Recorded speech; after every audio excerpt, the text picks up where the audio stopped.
ਵਾਹਿਗੁਰੂ ਜੀ ਕਾ ਖਾਲਸਾ ਵਾਹਿਗੁਰੂ ਜੀ ਕੀ ਫਤਿਹ।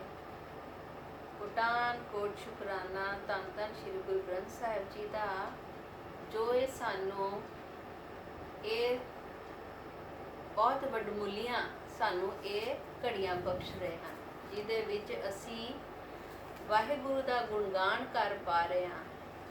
ਔਰ ਇਹ ਹੀ ਘੜੀਆਂ ਸਾਡੇ ਲੇਖੇ ਲੱਗਣੀਆਂ ਨੇ। ਅੱਜ ਦਾ ਸ਼ਬਦ ਹੈ, ਮੋਹੇ ਗਰੀਬ ਕੋ ਲੈ ਹੋ ਰਲਾਏ। ਬੇਨਤੀ ਹੈ ਇਸ ਸ਼ਬਦ ਦੇ ਵਿੱਚ ਕਿ ਮੋਹੇ ਗਰੀਬ ਕੋ, ਗਰੀਬ ਇੱਥੇ ਕਿਆ ਹੈ, ਜਿਹਦੇ ਆਪਣੇ ਆਪ ਨੂੰ ਕਿਹਾ ਹੈ ਕਿ ਮੈਨੂੰ ਗਰੀਬ ਨੂੰ, ਕਿਉਂਕਿ ਮੇਰੇ ਵਿੱਚ ਕੋਈ ਗੁਣ ਨਹੀਂ ਹੈਗਾ, ਕੋਈ ਪਰਮਾਤਮਾ ਦਾ ਗੁਣ ਨਹੀਂ ਹੈਗਾ। ਉਹ ਬਾਣੀ 'ਚ ਲਿਖਿਆ ਹੈ ਕਿ ਸੁੱਖ ਕਦੋਂ ਮਿਲਦਾ ਹੈ। ਅਸੀਂ ਜਿੰਨੇ ਮਰਜ਼ੀ ਹੁਣ ਅਸੀਂ ਕਿੰਨੇ ਯਤਨ ਕਰਦੇ ਹਾਂ ਸੁੱਖ ਪ੍ਰਾਪਤੀ ਵਾਸਤੇ, ਸਾਰਾ ਦਿਨ ਚੜ੍ਹਦੇ ਹੀ ਸਭ ਆਪਣੇ ਆਪਣੇ ਕੰਮਾਂ ਤੇ ਨਿਕਲ ਜਾਂਦੇ ਨੇ। ਸੁੱਖ ਪਾਉਣ ਵਾਸਤੇ, ਸੁੱਖ ਕਮਾਉਣ ਵਾਸਤੇ ਸਭ ਲੋਕ ਆਪਣੇ ਸੁੱਖ ਤਿਆਗਦੇ ਨੇ। ਕਿਸ ਤਰ੍ਹਾਂ?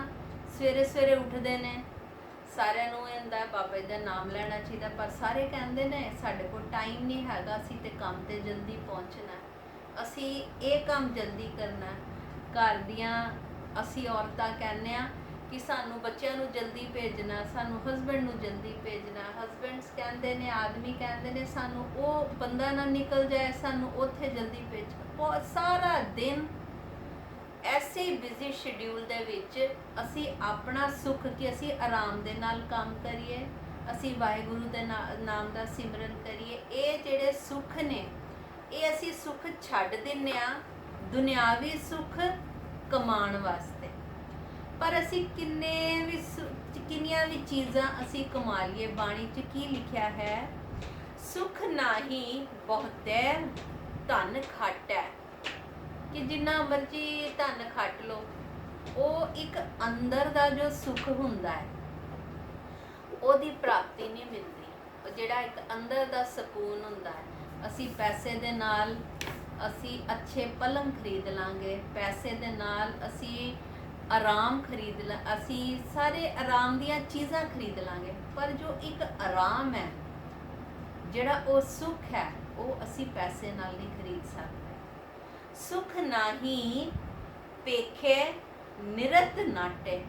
ਜਿੰਨੇ ਮਰਜੀ ਖੇਲ ਤਮਾਸ਼ੇ ਦੇਖ ਲਓ, ਨਿਰਤ ਦੇਖ ਲਓ, ਨਾਟਕ ਦੇਖ ਲਓ, ਕਈ ਵਾਰ ਸਾਡਾ ਦਿਲ ਨਹੀਂ ਲੱਗਦਾ, ਅਸੀਂ ਕਹਿੰਦੇ ਟੀਵੀ ਚਲਾ ਲਈਏ ਸਾਡਾ ਟਾਈਮ ਪਾਸ ਹੋ ਜਾਏਗਾ, ਪਰ ਉਹਦੇ ਵਿੱਚ ਵੀ ਸਾਡਾ ਮਨ ਨਹੀਂ ਲੱਗਦਾ, ਉਹਦੇ 'ਚ ਵੀ ਸਾਨੂੰ ਸੁੱਖ ਪ੍ਰਾਪਤ ਨਹੀਂ ਹੁੰਦਾ। ਸੁੱਖ ਨਾਹੀ ਬਹੁ ਦੇਸ ਕਮਾਏ। ਪੁਰਾਣੇ ਜ਼ਮਾਨੇ 'ਚ ਰਾਜਾ ਮਹਾਰਾਜਾ ਕੀ ਹੁੰਦੇ ਸੀ? ਇਹਨੂੰ ਜਿੱਤ ਲਈਏ, ਇਹਨੂੰ ਜਿੱਤ ਲਈਏ, ਇਹ ਵਾਲੀ ਦੇਸ਼ ਨੂੰ ਜਿੱਤ ਲਈਏ ਸੁੱਖ ਕਮਾਉਣ ਵਾਸਤੇ। ਪਰ ਉਹ ਜਿਹੜਾ ਸੁੱਖ ਹੁੰਦਾ ਹੈ, ਤੁਸੀਂ ਕਿੰਨੇ ਚੀਜ਼ਾਂ ਲੈ ਲਓ, ਕਿੰਨੇ ਦੇਸ਼ ਕਮਾ ਲਓ, ਕਿੰਨੀਆਂ ਜਗ੍ਹਾ ਤੇ ਤੁਸੀਂ ਵਿਜੇ ਪ੍ਰਾਪਤ ਕਰ ਲਓ, ਪਰ ਉਹ ਸੁੱਖ ਨਹੀਂ ਪ੍ਰਾਪਤ ਹੁੰਦਾ। ਸਰਬ ਸੁੱਖਾਂ ਹਰ ਹਰ ਗੁਣ ਗਾਵੇ। ਔਰ ਸੁੱਖ ਕਦੋਂ ਮਿਲਦਾ ਹੈ ਮਨੁੱਖ ਨੂੰ? ਸੁੱਖ ਉਦੋਂ ਮਿਲਦਾ ਹੈ ਜੋ ਹਰੀ ਦੇ ਗੁਣ ਗਾਉਂਦਾ ਹੈ, ਜੋ ਪ੍ਰਭੂ ਦੇ ਗੁਣ ਗਾਉਂਦਾ ਹੈ। ਇੱਕ ਵਾਰੀ ਸਿਕੰਦਰ ਜਦੋਂ ਦੇਸ਼ ਜਿੱਤ ਕੇ ਆਇਆ, ਤੇ ਉਹ ਪੁਰਾਣੇ ਜ਼ਮਾਨੇ 'ਚ ਤੇ ਪਾਣੀ ਦੇ ਜਹਾਜ਼ ਦੇ ਨਾਲ ਜਾਂਦੇ ਹੁੰਦੇ ਸੀ। ਜਦੋਂ ਸਿਕੰਦਰ ਇੱਕ ਦੇਸ਼ ਜਿੱਤ ਕੇ ਆਂਦਾ ਹੈ, ਪਾਣੀ ਦੇ ਜਹਾਜ਼ ਤੋਂ ਜਦੋਂ ਬੰਦਰਗਾਹ ਤੇ ਉਤਰਦਾ ਹੈ, ਕਿਨਾਰੇ ਤੇ ਲੱਗਦਾ ਹੈ, ਤੇ ਸਿਕੰਦਰ ਉਤਰਦਾ ਹੈ ਤੇ ਦੇਖਦਾ ਹੈ ਕਿ ਇੱਕ ਫਕੀਰ ਆਰਾਮ ਨਾਲ ਬੈਠਿਆ ਹੈ, ਮਿੱਟੀ ਵਿੱਚ ਬੈਠਿਆ ਹੈ, ਮੈਲੇ ਕੱਪੜੇ, ਕਿਸ ਕੁਛ ਖਬਰ ਨਹੀਂ, ਆਪਣੀ ਧੁਨ ਆਪਣੀ ਮਸਤੀ 'ਚ ਬੈਠਾ ਹੈ। ਤੇ ਉਹ ਜਦੋਂ ਰਾਜਾ ਉਤਰਦਾ, ਸਿਕੰਦਰ ਬਾਦਸ਼ਾਹ ਹੁੰਦਾ, ਉਤਰਦਾ ਹੈ ਤੇ ਉਹ ਉਹਦੇ ਅਦਬ ਦੇ ਵਿੱਚ ਖੜਾ ਨਹੀਂ ਹੁੰਦਾ, ਉਹਨੂੰ ਸਲਾਮ ਨਹੀਂ ਕਰਦਾ। ਸਿਕੰਦਰ ਨੂੰ ਬੜਾ ਗੁੱਸਾ ਆਉਂਦਾ ਹੈ, ਕਹਿੰਦਾ ਹੈ ਤੂੰ ਮੈਨੂੰ ਉੱਠ ਕੇ ਸਲਾਮ ਨਹੀਂ ਵਜਾਇਆ। ਤੇ ਫਕੀਰ ਕਹਿੰਦਾ ਹੈ ਮੈਂ ਤਾਂ ਤੈਨੂੰ ਪਛਾਣਿਆ ਨਹੀਂ, ਤੂੰ ਕੌਣ? ਕਹਿੰਦਾ ਮੈਂ ਸਿਕੰਦਰ ਹਾਂ। ਅੱਛਾ, ਤੇ ਤੂੰ ਇੱਥੋਂ ਕਿੱਥੋਂ ਆ ਰਿਹਾ? ਸਿਕੰਦਰ ਕਹਿੰਦਾ ਮੈਂ ਤੇ ਦੇਸ਼ ਜਿੱਤ ਕੇ ਆ ਰਿਹਾ। ਕਹਿੰਦੇ ਅੱਛਾ, ਹੁਣ ਕੀ ਕਰੇਗਾ? ਕਹਿੰਦਾ ਹੁਣ ਮੈਂ ਆਪਣੇ ਘਰ ਜਾਵਾਂਗਾ, ਮੈਂ ਆਪਣੇ ਮਹਿਲ ਜਾਵਾਂਗਾ। ਫਿਰ ਕੀ, ਮੈਂ ਅਗਲਾ ਦੇਸ਼ ਜਿੱਤਣ ਦੀ ਤਿਆਰੀ ਕਰਾਂਗਾ। ਫਕੀਰ ਕਹਿੰਦਾ ਫਿਰ ਮੈਂ ਵਾਪਸ ਆਵਾਂਗਾ, ਫਿਰ ਮੈਂ ਇੱਕ ਹੋਰ ਦੇਸ਼ ਜਿੱਤਣ ਦੀ, ਰਾਜ ਜਿੱਤਣ ਦੀ ਤਿਆਰੀ ਕਰਾਂਗਾ। ਫਿਰ ਕਹਿੰਦਾ ਰਹਿੰਦਾ ਫਕੀਰ। ਸਿਕੰਦਰ ਕਹਿੰਦਾ ਫਿਰ ਮੈਂ ਉਹ ਦੂਸਰਾ ਜਿੱਤਾਂਗਾ, ਫਿਰ ਤੀਸਰਾ ਜਿੱਤਾਂਗਾ, ਫਿਰ ਮੈਂ ਸਾਰੀ ਦੁਨੀਆ ਜਿੱਤ ਲਾਂਗਾ। ਫਕੀਰ ਕਹਿੰਦਾ ਜੇ ਤੂੰ ਸਾਰੀ ਦੁਨੀਆ ਜਿੱਤ ਲੇਗਾ ਤੇ ਫਿਰ ਤੂੰ ਕੀ ਕਰੇਗਾ? ਫਿਰ ਕਹਿੰਦਾ ਫਿਰ ਮੈਂ ਆਰਾਮ ਨਾਲ ਸੁੱਖ ਨਾਲ ਆਪਣੇ ਮਹਿਲ 'ਚ ਬੈਠਾਂਗਾ। ਤੇ ਫਕੀਰ ਕਹਿੰਦਾ ਤੂੰ ਇੰਨਾ ਖੂਨ ਖਰਾਬਾ ਕਰਕੇ, ਅਗਰ ਤੂੰ ਆਪਣੀ ਸਾਰੀ ਜ਼ਿੰਦਗੀ ਗਵਾ ਕੇ, ਇੰਨੇ ਆਪਣੇ ਲੋਕ ਮਰਵਾ ਕੇ, ਐਨੇ ਦੂਜੇ ਲੋਕ ਮਾਰ ਕੇ ਤੂੰ ਜੇ ਸੁੱਖ ਪ੍ਰਾਪਤ ਕਰਨਾ ਹੈ, ਜੇ ਤੂੰ ਫਿਰ ਸੁਖੀ ਹੋ ਕੇ ਬੈਠੇਗਾ, ਮੈਂ ਤੇ ਹੁਣੇ ਹੀ ਬੜੇ ਸੁੱਖ 'ਚ, ਆਨੰਦ 'ਚ ਮੈਂ ਬੈਠਾ। ਤੇ ਜਿਹੜਾ ਸੁੱਖ ਹੁੰਦਾ ਹੈ ਉਹ ਇੱਕ ਮਨ ਦੀ ਅਵਸਥਾ ਹੁੰਦਾ ਹੈ, ਨਾ ਕਿ ਦੁਨਿਆਵੀ ਚੀਜ਼ਾਂ ਖਰੀਦਣ ਦੇ ਵਿੱਚ ਆਨੰਦ ਮਿਲਦਾ ਹੈ, ਨਾ ਹੀ ਕਿਸੇ ਦੇ ਉੱਤੇ ਵਿਜੇ ਪ੍ਰਾਪਤ ਕਰਨ ਨਾਲ ਸੁੱਖ ਮਿਲਦਾ ਹੈ। ਸੁੱਖ ਮਿਲਦਾ ਹੈ ਤਾਂ ਆਪਣੇ ਮਨ ਦੇ ਉੱਤੇ ਵਿਜੇ ਪ੍ਰਾਪਤ ਕਰਨ ਦੇ ਨਾਲ ਸੁੱਖ ਮਿਲਦਾ ਹੈ। ਔਰ ਮਨ ਦੇ ਉੱਤੇ ਵਿਜੇ ਪ੍ਰਾਪਤੀ ਕਦੋਂ ਹੁੰਦੀ ਹੈ? ਉਦੋਂ ਹੁੰਦੀ ਹੈ ਜਦੋਂ ਅਸੀਂ ਪ੍ਰਭੂ ਦੇ ਨਾਲ ਜੁੜੀਏ, ਜਦੋਂ ਅਸੀਂ ਪਰਮਾਤਮਾ ਦਾ ਸਿਮਰਨ ਕਰੀਏ, ਉਦੋਂ ਹੀ ਸੁੱਖ ਦੀ ਪ੍ਰਾਪਤੀ ਹੁੰਦੀ ਹੈ। ਔਰ ਇਹ ਸੁੱਖ ਕਿਹੜਾ ਹੁੰਦਾ ਹੈ? ਇਹ ਸੁੱਖ ਹੁੰਦਾ ਹੈ ਸਾਡਾ ਆਤਮਿਕ ਸੁੱਖ। ਕਿਉਂਕਿ ਜਦੋਂ ਅਸੀਂ ਪ੍ਰਭੂ ਦੇ ਨਾਲ ਜੁੜਦੇ ਹਾਂ, ਅਸੀਂ ਜਦੋਂ ਵਾਹਿਗੁਰੂ ਦੇ ਨਾਲ ਜੁੜਦੇ ਹਾਂ, ਤੇ ਫਿਰ ਸਾਨੂੰ ਸਹਿਜਤਾ ਮਿਲਦੀ ਹੈ। ਸਾਨੂੰ ਫਿਰ ਜੋ ਸਾਡੀ ਅਵਸਥਾ ਹੁੰਦੀ ਹੈ, ਜੋ ਮਨੁੱਖ ਦੀ ਅਵਸਥਾ ਹੁੰਦੀ ਹੈ, ਉਹ ਫਿਰ ਕਿਹੜੀ ਅਵਸਥਾ ਹੋ ਜਾਂਦੀ ਹੈ? ਉਹਦੀ ਅਵਸਥਾ ਹੋ ਜਾਂਦੀ ਹੈ ਸਾਧੂ ਦੀ। ਕਿਉਂਕਿ ਜਦੋਂ ਮਨੁੱਖ ਵਾਹਿਗੁਰੂ ਨੂੰ ਸਾਧਦਾ ਹੈ ਤੇ ਉਹਦੀ ਅਵਸਥਾ ਹੋ ਜਾਂਦੀ ਹੈ ਸਾਧੂਆਂ ਵਰਗੀ, ਸੰਤਾਂ ਵਰਗੀ। ਤੇ ਸੰਤ ਕੌਣ ਹੁੰਦਾ ਹੈ ਸੰਗਤ ਜੀ? ਸੰਤ ਹੁੰਦਾ ਹੈ ਜਿਹੜੀ ਹਰ ਇੱਕ ਪਰਿਸਥਿਤੀ ਦੇ ਵਿੱਚ ਅਡੋਲ ਰਵੇ। ਉਹਨੂੰ ਨਾ ਉਹ ਖੁਸ਼ੀ ਦੇ ਵਿੱਚ ਖੁਸ਼ ਹੋਵੇ, ਨਾ ਉਹ ਦੁੱਖ ਦੇ ਵਿੱਚ ਦੁੱਖ ਮੰਨੇ, ਨਾ ਉਹਨੂੰ ਕੋਈ ਉਹਦਾ ਮਾਣ ਕਰਦਾ ਹੈ ਉਹਨੂੰ ਉਹਦੇ ਉੱਤੇ ਖੁਸ਼ੀ ਹੋਏ। ਅਗਰ ਕੋਈ ਉਹਦਾ ਅਪਮਾਨ ਕਰਦਾ ਹੈ ਉਹਦੇ ਤੇ ਉਹ ਦੁਖੀ ਨਾ ਹੋਏ। ਉਹ ਹਰ ਇੱਕ ਹਾਲਾਤ ਨੂੰ, ਹਰ ਇੱਕ ਪਰਿਸਥਿਤੀ ਨੂੰ ਪਰਮਾਤਮਾ ਦਾ ਹੁਕਮ ਮੰਨ ਕੇ ਜਾਣੇ, ਉਹਦੀ ਅਵਸਥਾ ਇੰਨੀ ਉੱਚੀ ਹੋ ਜਾਂਦੀ ਹੈ ਕਿਉਂਕਿ ਉਹਨੂੰ ਪਤਾ ਚੱਲ ਜਾਂਦਾ ਹੈ ਕਿ ਜੋ ਵੀ ਕੁਝ ਹੋ ਰਿਹਾ ਹੈ ਉਹ ਪਰਮਾਤਮਾ ਦੇ ਹੁਕਮ ਵਿੱਚ ਹੋ ਰਿਹਾ ਹੈ। ਔਰ ਇਹ ਅਵਸਥਾ ਉਦੋਂ ਹੀ ਬਣਦੀ ਹੈ ਜਦੋਂ ਕੋਈ ਮਨੁੱਖ ਪਰਮਾਤਮਾ ਦੇ ਨਾਲ ਇੰਨਾ ਨਜ਼ਦੀਕ ਹੋ ਜਾਂਦਾ ਹੈ। ਉਹਦੀ ਅਵਸਥਾ ਉਦੋਂ ਹੀ ਇਹ ਸਾਧੂਆਂ ਵਾਲੀ ਬਣਦੀ ਹੈ, ਸੰਤਾਂ ਵਾਲੀ ਬਣਦੀ ਹੈ, ਕਿਉਂਕਿ ਉਹ ਪਰਮਾਤਮਾ ਦੇ ਭਾਣੇ ਵਿੱਚ ਰਹਿੰਦਾ ਹੈ। ਭਾਣਾ ਪਰਮਾਤਮਾ ਦਾ ਮੰਨਣਾ, ਉਹਨੂੰ ਪਰਮਾਤਮਾ ਦਾ ਹੁਕਮ ਲੱਗਦਾ ਹੈ। ਤੇ ਸਾਨੂੰ ਵੀ ਬਾਣੀ ਇਹੀ ਸਿਖਾਉਂਦੀ ਹੈ ਕਿ ਅਸੀਂ ਪਰਮਾਤਮਾ ਦੇ ਹੁਕਮ ਦੇ ਵਿੱਚ ਰਹਿਣਾ ਸਿੱਖੀਏ। ਜੋ ਪਰਮਾਤਮਾ ਦਾ ਹੁਕਮ ਹੈ, ਜੋ ਉਹਦੀ ਰਜ਼ਾ ਹੈ, ਉਹਨੂੰ ਅਸੀਂ ਮੰਨੀਏ।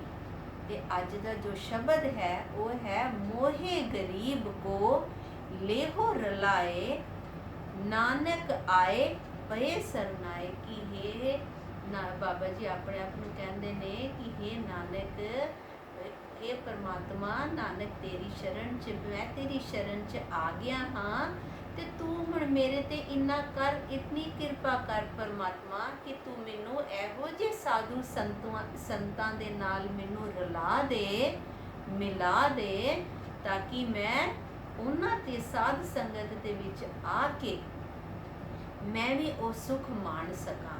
ਤੇ ਕਿਹੜੇ ਸੁੱਖ? ਇਹਦੇ 'ਚ ਫਿਰ ਲਿਖਿਆ ਹੈ, ਸਗਲ ਸੁਖ ਜਪ ਏਕੈ ਨਾਮ। ਕਿ ਜਿੰਨੇ ਮਰਜ਼ੀ ਸੁੱਖ ਕਮਾ ਲਓ, ਪਰ ਉਹ ਜਿਹੜੀ ਆਤਮਿਕ ਸੁੱਖ ਹੈਗਾ, ਜਿਹੜੀ ਆਤਮਿਕ ਸ਼ਾਂਤੀ ਹੈ, ਉਹ ਜੋ ਅਡੋਲਤਾ ਹੈ, ਉਹ ਸਾਨੂੰ ਕਦੋਂ ਮਿਲਦੀ ਹੈ? ਜਦੋਂ ਕਿ ਪ੍ਰਭੂ ਦਾ ਇੱਕ ਨਾਮ ਧਿਆਈਏ, ਤਾਂ ਹੀ ਸਾਨੂੰ ਉਹ ਸੁਖ ਪ੍ਰਾਪਤੀ ਹੁੰਦੀ ਹੈ। ਇਹ ਉਹੀ ਸੁਖ ਸਾਰਿਆਂ ਨਾਲੋਂ ਵੱਡਾ ਸੁਖ ਹੈ ਜਦੋਂ ਮਨੁੱਖ ਪਰਮਾਤਮਾ ਦਾ ਨਾਮ ਸਿਮਰਨ ਕਰਦਾ ਹੈ। ਸਗਲ ਧਰਮ ਹਰ ਕੇ ਗੁਣ ਗਾਉ। ਔਰ ਸਾਰਿਆਂ ਨਾਲੋਂ ਵੱਡਾ ਧਰਮ ਕੀ ਹੈ? ਪਰਮਾਤਮਾ ਦੀ ਸਿਫਤ ਸਲਾਹ ਕਰਨਾ, ਪਰਮਾਤਮਾ ਦੇ ਗੁਣ ਗਾਨ ਗਾਣਾ, ਪਰਮਾਤਮਾ ਨੂੰ ਆਰਾਧਨਾ। ਔਰ ਇਹ ਹੀ ਮਨੁੱਖ ਦਾ ਸਾਰਿਆਂ ਨਾਲੋਂ ਵੱਡਾ ਧਰਮ ਹੈ। ਮਹਾ ਪਵਿੱਤਰ ਸਾਧ ਕਾ ਸੰਗ। ਔਰ ਜਦੋਂ ਸਾਧੂਆਂ ਦੀ ਸੰਗਤ, ਜਦੋਂ ਅਸੀਂ ਸਤ ਸੰਗਤ ਵਿੱਚ, ਸਾਧਾਂ ਦੀ ਸੰਗਤ ਦੇ ਵਿੱਚ ਅਸੀਂ ਜਦੋਂ ਆ ਮਿਲ ਕੇ ਬੈਠਦੇ ਹਾਂ ਤੇ ਉਹਨਾਂ ਦਾ ਸੰਗ ਇੰਨਾ ਪਵਿੱਤਰ ਹੁੰਦਾ ਹੈ ਕਿ ਉਹ ਆਪ ਤੇ ਪ੍ਰਭੂ ਦੇ ਨਾਲ ਜੁੜੇ ਹੁੰਦੇ ਨੇ। ਉਹ ਸਾਨੂੰ ਵੀ ਉਹਦੇ ਰੰਗ ਦੇ ਵਿੱਚ ਰੰਗ ਦਿੰਦੇ ਨੇ, ਸਾਨੂੰ ਵੀ ਉਹਨਾਂ ਦੇ ਮਾਰਗ ਦਰਸ਼ਨ ਕਰਦੇ ਨੇ ਕਿ ਅਸੀਂ ਵੀ ਪ੍ਰਭੂ ਦੇ ਰੰਗ ਦੇ ਵਿੱਚ ਰੰਗ ਸਕੀਏ, ਅਸੀਂ ਪ੍ਰਭੂ ਦਾ ਸਿਮਰਨ ਕਰ ਸਕੀਏ, ਪ੍ਰਭੂ ਦੇ ਨਾਲ ਜੁੜ ਸਕੀਏ। ਜਿਸ ਭੇਟਤ ਆ ਗਏ ਪ੍ਰਭ ਰੰਗ। ਔਰ ਜਿਹਨੂੰ ਸਾਧ ਸੰਗਤ ਦੇ ਨਾਲ ਮਿਲਿਆ, ਪ੍ਰਭੂ ਨੂੰ ਧਿਆਇਆ, ਅਸੀਂ ਵੀ ਸਾਨੂੰ ਵੀ ਉਹ ਪ੍ਰੇਰਿਤ ਕਰਦੇ ਨੇ ਕਿ ਪਰਮਾਤਮਾ ਦੇ ਨਾਲ ਅਸੀਂ ਕਿਸ ਤਰ੍ਹਾਂ ਪਿਆਰ ਕਰੀਏ, ਪਰਮਾਤਮਾ ਦੇ ਰੰਗ ਦੇ ਵਿੱਚ ਅਸੀਂ ਕਿਸ ਤਰ੍ਹਾਂ ਰੰਗੀਏ ਜਾਈਏ। ਗੁਰ ਪ੍ਰਸਾਦ ਓਏ ਆਨੰਦ ਪਾਵੈ।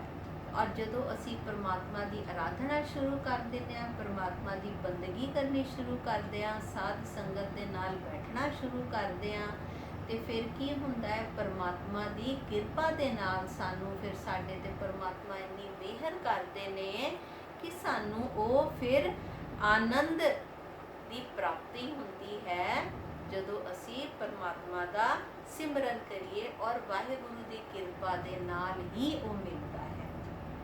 ਜਿਸ ਸਿਮਰਤ ਮਨ ਹੋਏ ਪ੍ਰਗਾਸਾ। ਜਦੋਂ ਅਸੀਂ ਪ੍ਰਭੂ ਦਾ ਨਾਮ ਧਿਆਵਾਂਗੇ ਤੇ ਫਿਰ ਜਿਹੜਾ ਸਾਡੇ ਮਨ ਦਾ ਉਹ ਜਿਹੜਾ ਪ੍ਰਕਾਸ਼ ਹੁੰਦਾ ਹੈ, ਜਿਹੜਾ ਸਾਡੇ ਮਨ ਦੇ ਵਿੱਚ ਜੋ ਪ੍ਰਕਾਸ਼ ਹੁੰਦਾ ਹੈ ਪ੍ਰਭੂ ਦੇ ਨਾਮ ਦਾ, ਤੇ ਫਿਰ ਉਸ ਜਿਸ ਮਨੁੱਖ ਦੇ ਅੰਦਰ ਉਹ ਫਿਰ ਪ੍ਰਕਾਸ਼ ਹੋ ਜਾਏ, ਫਿਰ ਉਹਦੀ ਅਵਸਥਾ ਇੰਨੀ ਉੱਚੀ ਹੋ ਜਾਂਦੀ ਹੈ ਕਿ ਬਿਆਨ ਨਹੀਂ ਕੀਤੀ ਜਾ ਸਕਦੀ, ਤਾਂ ਕਿ ਗਤਮਿਤ ਕਹਿਣ ਨਾ ਜਾਏ। ਔਰ ਜੋ ਪ੍ਰਭੂ ਨੂੰ ਧਿਆਉਂਦੇ ਨੇ, ਜੋ ਪ੍ਰਭੂ ਦੇ ਨਾਲ ਜੁੜ ਜਾਂਦੇ ਨੇ ਸੰਗਤ ਜੀ, ਉਹਨਾਂ ਦੀ ਅਵਸਥਾ ਇੰਨੀ ਉੱਚੀ ਹੋ ਜਾਂਦੀ ਹੈ ਕਿ ਉਹਨਾਂ ਦੇ ਮੁਖ ਤੋਂ ਨਿਕਲਿਆ ਇੱਕ ਇੱਕ ਵਚਨ ਸੱਚ ਹੋ ਜਾਂਦਾ ਹੈ। ਜੋ ਪ੍ਰਭੂ ਦੇ ਜਿੰਨੇ ਨੇੜੇ ਜਾਏ ਜਾਣਗੇ, ਜਿੰਨੀ ਅਵਸਥਾ ਉਹਨਾਂ ਦੀ ਉੱਚੀ ਹੁੰਦੀ ਜਾਏਗੀ, ਤੇ ਉਹ ਫਿਰ ਪ੍ਰਭੂ ਦੇ ਨਜ਼ਦੀਕ ਜਦੋਂ ਕੋਈ ਮਨੁੱਖ, ਜਦੋਂ ਕੋਈ ਸਾਧੂ, ਕੋਈ ਸੰਤ ਜਦੋਂ ਪਹੁੰਚ ਜਾਂਦਾ ਤੇ ਉਹ ਉਸ ਦਾ ਹੀ ਰੂਪ ਹੋ ਜਾਂਦਾ ਹੈ, ਉਹਦਾ ਹੀ ਰੂਪ ਹੋ ਜਾਂਦਾ ਹੈ। ਤੇ ਫਿਰ ਜਦੋਂ ਪ੍ਰਭੂ ਨੂੰ ਧਿਆਉਂਦੇ ਹੈ ਤੇ ਫਿਰ ਕੀ ਹੁੰਦਾ ਹੈ? ਵਰਤ ਨੇਮ ਮਜਨ ਤਿਸ ਪੂਜਾ। ਉਹਦੀ ਪੂਜਾ ਫਿਰ ਇਹੋ ਜਿਹੀ ਹੁੰਦੀ ਹੈ ਕਿ ਉਹਦੇ ਵਿੱਚ, ਉਹਦੇ ਪੂਜਾ ਦੇ ਅੱਗੇ ਸਾਰੇ ਵਰਤ, ਸਾਰੇ ਨੇਮ, ਸਾਰੇ ਜਗ੍ਹਾ ਦੇ ਇਸ਼ਨਾਨ, ਤੀਰਥ ਇਸ਼ਨਾਨ, ਉਹ ਫਿਰ ਸਾਰੇ ਕੋਈ ਮਾਇਨੇ ਨਹੀਂ ਰੱਖਦੇ ਜਦੋਂ ਉਹ ਪ੍ਰਭੂ ਦੇ ਨਾਲ ਜੁੜ ਜਾਂਦਾ ਹੈ। ਕਈ ਲੋਕੀ ਸੋਚਦੇ ਨੇ ਅਸੀਂ ਇਹ ਵਰਤ ਰੱਖ ਲਾਂਗੇ ਤੇ ਅਸੀਂ ਇਹ ਪ੍ਰਾਪਤ ਕਰ ਲਾਂਗੇ, ਅਸੀਂ ਇਹ ਨਿਯਮ ਰੱਖ ਲਾਂਗੇ ਤੇ ਸਾਡੇ ਤੇ ਰੱਬ ਖੁਸ਼ ਹੋ ਜਾਏਗਾ, ਅਸੀਂ ਇੱਥੇ ਤੀਰਥ ਇਸ਼ਨਾਨ ਕਰਕੇ ਆ ਜਾਾਂਗੇ ਤੇ ਅਸੀਂ ਪ੍ਰਭੂ ਨੂੰ ਖੁਸ਼ ਕਰ ਲਾਂਗੇ। ਪਰ ਇੱਦਾਂ ਅਗਰ ਇਸ਼ਨਾਨ ਹੀ ਕਰਨੇ ਹੋਣ, ਅਗਰ ਵਰਤ ਹੀ ਰੱਖ ਕੇ ਪ੍ਰਭੂ ਨੂੰ ਮਿਲਣਾ ਹੋਵੇ, ਤੇ ਫਿਰ ਸਾਡੇ ਬਾਣੀ 'ਚ ਇਹ ਚੀਜ਼ਾਂ ਦਾ ਖੰਡਨ ਕੀਤਾ। ਕਹਿੰਦੇ ਨੇ ਕਿ ਜਦੋਂ ਅਗਰ ਕੋਈ ਤੀਰਥ ਇਸ਼ਨਾਨ ਕਰਨ ਦੇ ਨਾਲ ਹੀ ਕੋਈ ਪਵਿੱਤਰ ਹੋ ਜਾਏ, ਤੇ ਫਿਰ ਜੋ ਇਹ ਹਮੇਸ਼ਾ ਪਾਣੀ 'ਚ ਰਹਿੰਦੇ ਨੇ ਜਾਨਵਰ, ਜੀਵ ਜੰਤੂ, ਇਹ ਤੇ ਫਿਰ ਪਵਿੱਤਰ ਹੀ ਰਹਿਣ, ਉਹਨਾਂ ਦੇ ਤੇ ਫਿਰ ਪਾਪ ਹੀ ਕੱਟੇ ਜਾਣ। ਤੇ ਇਹ ਜੋ ਸਾਰਿਆਂ ਨਾਲੋਂ ਵੱਡੀ ਪੂਜਾ ਹੈ, ਇਹ ਪਰਮਾਤਮਾ ਦੇ ਨਾਮ ਦੇ ਨਾਲ ਜੁੜਨਾ ਹੀ ਸਾਰਿਆਂ ਨਾਲੋਂ ਵੱਡੀ ਪੂਜਾ ਹੈ। ਤੇ ਫਿਰ ਇਹ ਜਿਹੜੀ ਪਰਮਾਤਮਾ ਦੇ ਨਾਮ ਦੇ ਵਿੱਚ ਰੰਗ ਜਾਂਦੇ ਨੇ, ਜਿਹਨੂੰ ਪ੍ਰਭੂ ਦੇ ਨਾਮ ਦੀ ਪ੍ਰੀਤ ਲੱਗ ਜਾਂਦੀ ਹੈ, ਜਿਹਨੂੰ ਪ੍ਰਭੂ ਦੇ ਨਾਲ ਪਿਆਰ ਹੋ ਜਾਂਦਾ ਹੈ, ਤੇ ਉਹਦੇ ਵਾਸਤੇ ਫਿਰ ਕੀ ਹੁੰਦਾ ਹੈ? ਵੇਦ ਪੁਰਾਨ ਤਿੰਨ ਸਿਮਰਤ ਸੁਨੀਜਾ। ਉਹ ਤੇ ਫਿਰ ਜਿੰਨੇ ਵੀ ਵੇਦ ਪੁਰਾਣ ਸਿਮਰਤੀਆਂ ਨੇ ਉਹਦੇ ਵਾਸਤੇ ਉਹ ਸਾਰੀਆਂ ਸੁਣ ਚੁੱਕੇ ਹੁੰਦੇ ਨੇ, ਉਹ ਸਾਰੀਆਂ ਉਹਨਾਂ ਨੇ ਅਧਿਐਨ ਕਰ ਲਿੱਤਾ ਹੁੰਦਾ।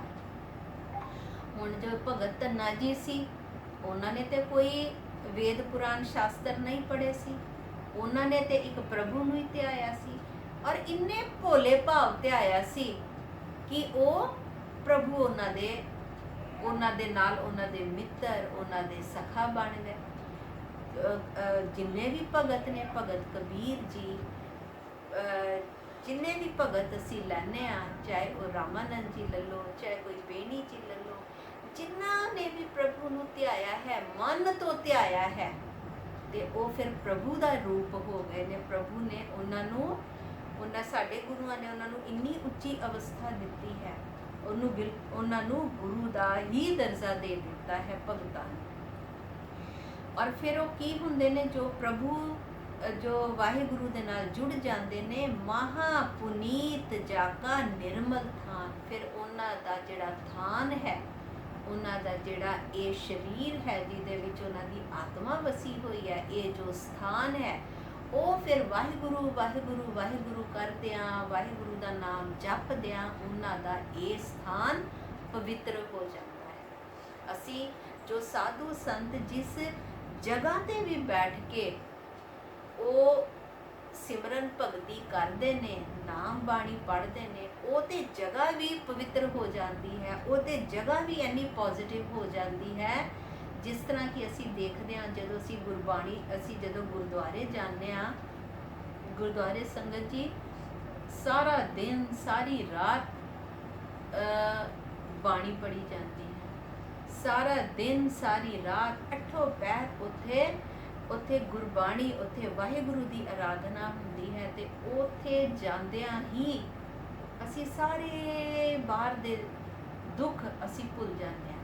ਇੱਕਦਮ ਅਸੀਂ ਗੁਰਦੁਆਰੇ ਦੇ ਅੰਦਰ ਪੈਰ ਰੱਖਦੇ ਹੀ ਸਾਡੀ ਬਾਡੀ ਦੇ ਵਿੱਚ ਇੰਨੀ ਪੋਜ਼ਿਟਿਵ એનર્ਜੀ ਅਸੀਂ ਮਹਿਸੂਸ ਕਰਦੇ ਹਾਂ ਕਿ ਸਾਨੂੰ ਲੱਗਦਾ ਹੈ ਕਿ ਹਾਂ, ਇੱਥੇ ਹੀ ਸਾਨੂੰ ਸ਼ਾਂਤੀ ਮਿਲੇਗੀ, ਇੱਥੇ ਹੀ ਸਾਨੂੰ ਗੁਰਦੁਆਰੇ ਦੇ ਅੰਦਰ ਪੈਰ ਰੱਖਦੇ ਹੀ ਉਹਦੀ ਜੋ ਪੋਜ਼ਿਟਿਵ ਵਾਈਬਸ ਆਉਂਦੀਆਂ ਨੇ, ਸਾਨੂੰ ਇੰਨਾ ਸੁੱਖ ਦਿੰਦੀਆਂ ਨੇ, ਤੇ ਉਹ ਜਗ੍ਹਾ, ਉਹ ਇੰਨਾ ਸਥਾਨ ਪਵਿੱਤਰ ਹੋ ਜਾਂਦਾ ਹੈ। ਔਰ ਜਿਹੜਾ ਗੁਰਮੁਖ, ਜਿਹੜਾ ਮਨੁੱਖ ਵਾਹਿਗੁਰੂ ਵਾਹਿਗੁਰੂ ਕੋਈ ਵੀ ਪ੍ਰਭੂ ਦੇ ਨਾਮ ਦਾ ਚਿੰਤਨ ਕਰਦਾ ਹੈ, ਸਿਮਰਨ ਕਰਦਾ ਹੈ, ਤੇ ਉਹਦਾ ਇਹ ਜੋ ਸਰੀਰ ਰੂਪੀ ਸਥਾਨ ਹੈ ਉਹ ਵੀ ਪਵਿੱਤਰ ਹੋ ਜਾਂਦਾ ਹੈ।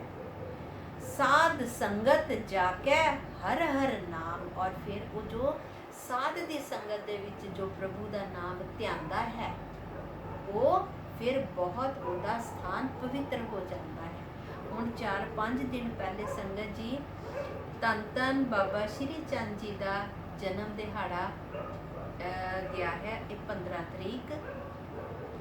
ਧੰਨ ਧੰਨ ਬਾਬਾ ਸ਼੍ਰੀ ਚੰਦ ਜੀ ਪਹਿਲੀ ਪਾਤਸ਼ਾਹੀ ਗੁਰੂ ਨਾਨਕ ਦੇਵ ਜੀ ਦੇ ਸਪੁੱਤਰ ਸੀ, ਤੇ ਬਾਲ ਅਵਸਥਾ ਤੋਂ ਹੀ ਉਹਨਾਂ ਨੂੰ ਉਹਨਾਂ ਦੇ ਪ੍ਰਭੂ ਨਾਲ ਉਹਨਾਂ ਦਾ ਚਿੱਤ ਜੁੜਿਆ ਹੋਇਆ ਸੀ।